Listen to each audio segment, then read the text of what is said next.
Hello friends. हम आज की वीडियो में जानेंगे कि एक वर्त का क्षेत्रफल और वर्त की परिधि अपन कैसे ज्ञात करेंगे। तो चलो अपन स्टार्ट करते हैं। अपने को क्वेश्चन एक सर्कल दे रखा है, उस सर्कल के अंदर जो रेडियस जो दे रखी है वो 3.5 सेंटीमीटर दे रखी है। तो सबसे पहले तो मैं इस सर्कल वर्त के बारे में थोड़ी सी इंपॉर्टेंट बेसिक सी जानकारी आपको दे देता हूँ कि इस सर्किल का यहाँ जो ये मेन जो पॉइंट होता है इसको क्या कहा जाता है, सेंटर कहा जाता है, जिसको किससे रिप्रेजेंट करते हैं, ओ से रिप्रेजेंट करते हैं। और अगर आप इस सेंटर से इस सर्कल की बाउंड्री तक जाओगे तो हर जगह ये डिस्टेंस क्या होती है, इक्वल होती है। जैसे ये वाली डिस्टेंस और ये वाली डिस्टेंस इक्वल होती है, जिसको क्या कहा जाता है, रेडियस, त्रिज्या कहा जाता है। और त्रिज्या आपको दे रखी है 3.5 सेंटीमीटर, 3.5 सेंटीमीटर अपने को दे रखी है। सेकंड चीज बता दूं, अगर आप इस सेंटर को क्रॉस करते हुए इस बाउंड्री से, यानी इधर से आप इस सेंटर के अंदर से पास होते हुए आप दूसरी तरफ बाउंड्री की ओर चले जाओगे, दूसरी तरफ बाउंड्री पे चले जाओगे, तो ये जो टोटल डिस्टेंस होती है इसको क्या कहा जाता है, डायमीटर, व्यास कहा जाता है। तो यहां से आपको एक बात समझ में आती है कि जो व्यास होता है, जो व्यास होता है, व्यास, जिसको किसमें, जिसको क्या कहते हैं, डायामीटर कहते हैं। तो व्यास त्रिज्या का क्या होता है, दुगना होता है। यदि कि आप त्रिज्या को 2 से गुना कर दोगे तो अपने को क्या पता चल जाता है, व्यास पता चल जाता है। जैसा कि आप देख पा रहे हो कि इस सेंटर से अपन इधर भी चले गए और इधर भी चले गए, तो ये जो टोटल डिस्टेंस होती है उसको व्यास कहा जाता है। तो ये रेडियस और ये भी क्या होता है, रेडियस। तो r plus R equal to 2r, यानी त्रिज्या का दुगुना क्या होता है, व्यास, डायमीटर होता है। ये चीज अपने को समझ में आ गई। ओके, तो अपने को त्रिज्या दे रखी है, तो किसका, वर्त का क्षेत्रफल ज्ञात करना है। तो वर्त का अपन क्षेत्रफल कैसे ज्ञात करेंगे, तो उसका फॉर्मूला होता है, देखो, वर्त का क्षेत्रफल, एरिया ऑफ सर्कल निकालने का अपने पास क्या होता है, सूत्र होता है। क्या होता है formula, pi into R square. Pi R square अपने पास क्या होता है, वर्त का क्षेत्रफल निकालने का फॉर्मूला होता है। अब इसमें पाई क्या होता है, देखो, पाई का वैल्यू कांस्टेंट होता है, यानी पाई एक कांस्टेंट है। पाई का वैल्यू अगर आप भिन्न में देखते हो तो 22/7 अपन यहाँ पे इसका मान यूज करते हैं। अगर आप इसको डेसिमल में यूज करोगे तो इसका मतलब 3 पॉइंट क्या आ जाता है, 14 आ जाता है। और अगर अपन डिग्री में इसका यूज करें तो इस पाई का मतलब कितना होता है, 180 डिग्री होता है। लेकिन जब भी अपन क्षेत्रफल ज्ञात करते हैं तब पाई का जो मान होता है वो अपन भिन्न में तो 22/7 लिखेंगे और दशमलव में 3.14 अपन यूज करते हैं। आई होप आपको ये बात समझ में आ गई होगी।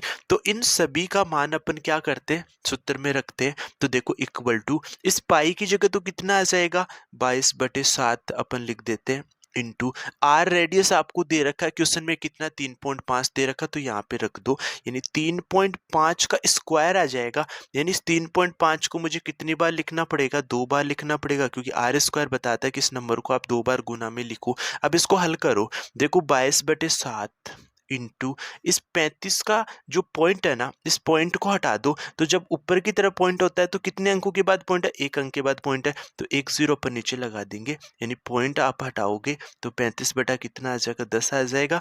इंटू इसका भी हमने पॉइंट हटाया तो 35 बटा कितना आ गया, 10 आ गया। अब आप इसको हल कर लो, देखो 35 को अपन और 10 को अपन 5 से काट देते, तो 5 का टेबल, 5 का पड़ा 7 बार बोलोगे तो 35, और 5 का पड़ा 2 बार बोलोगे तो 10 आ जाएगा।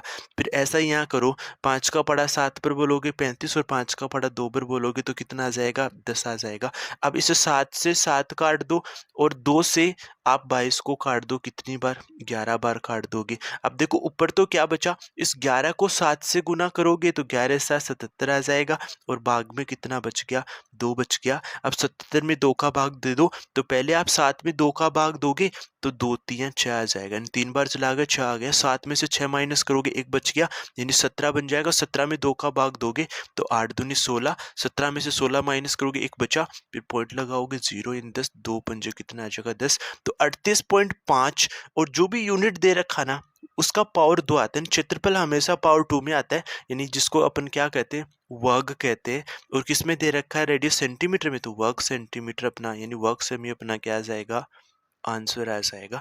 तो इस वर्त का क्षेत्रफल कितना आ गया, 38.5 वर्ग सेंटीमीटर अपना क्या आ गया, आंसर आ गया। सेकंड क्वेश्चन अपने को क्या पूछा है, वर्त की परिधि ज्ञात कीजिए। और वर्त की परिधि, देखो परिधि किस चीज को बताती है, परिधि बताती है कि इस वर्त यानी जो वर्त बना है, जैसे मान लो एक तार से हमने ये वर्त बनाया है, तो इस तार की लंबाई कितनी है। जैसे यहाँ इसे मैं कट कर दूंगा तो ये वाला जो टोटल डिस्टेंस है ना, एक ये सीधा वायर बन जाता है, एक तार बन जाएगा इस फॉर्म में। तो इसकी ये जो टोटल लंबाई होती है, इसको अपन वर्त की से निकालते हैं। तो वर्त की परिधि कैसे ज्ञात की जाती है, तो इसका फॉर्मूला होता है, तो देखो इसका फॉर्मूला क्या होता है, 2πr आता है। वर्त की परिधि ज्ञात करने का फॉर्मूला क्या होता है, 2πr आता है। तो अपन इसके अंदर मान रख देंगे 2 इंटू पाई का वैल्यू कितना आ जाएगा, 22 डिवाइड बाई 7, 22/7 इंटू आर का वैल्यू कितना है, 3.5 आ जाएगा। अब देखो 2 इंटू 22/7 इंटू पॉइंट हटा दो तो 35 बटा कितना कर दोगे, 10 कर दोगे, क्योंकि पॉइंट हटाओगे तो 10 नीचे भाग में आ जाएगा। अब इनको कैंसिल कर लो। देखो 7 से 35 को काट दो कितने बार, 5 बार, क्योंकि 7 पंजे 35। फिर 5 से आप इस 10 को काट दो, 5 एकम 5, 5 दूनी 10 आ जाएगा। फिर अपन इस 2 से अपन 2 को काट देंगे तो अकेला क्या बचा, 22 बचा, यानी 22। और यूनिट क्या आ जाएगा, सेंटीमीटर। ये अपने पास वर्त की क्या आ जाएगी, परिधि आ जाएगी।